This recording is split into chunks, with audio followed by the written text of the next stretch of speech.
একটা একটা করে প্রতিটা মানুষকে এভাবে মারা হবে। ভাই যদি মব বলেন, মব যা মনে করেন তাই।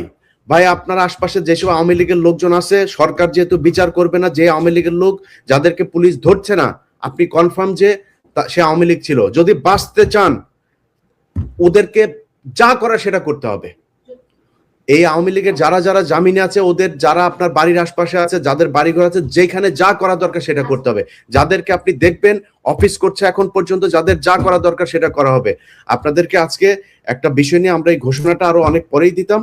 আমরা একটা মুভমেন্ট করছি, এই মুভমেন্টে বাংলাদেশের অনেক পরিচিত মুখ, যারা দেশপ্রেমিক, যারা এই গত 15 বছর নির্যাতনের শিকার হয়েছে, তাদেরকে নিয়ে এই বাংলাদেশ